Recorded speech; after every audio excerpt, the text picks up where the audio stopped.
what is the invoicing flow, in phase 1, in phase 2, and what gets added as a part of phase 2.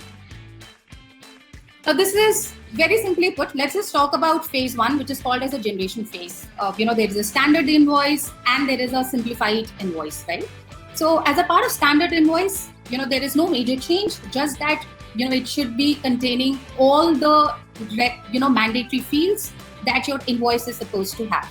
Now, apart from that, your invoices needs to be stored as well.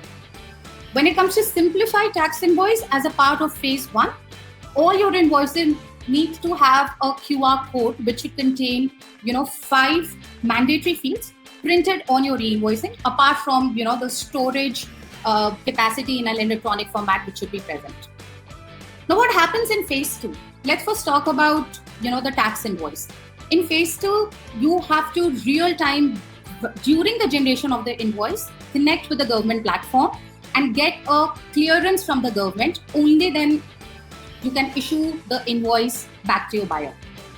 For simplified tax invoice, there is no need of a real-time connection. However, within 24 hours of generation of the invoice, you would have to report all of this to the government and get an acknowledgement from them on the same.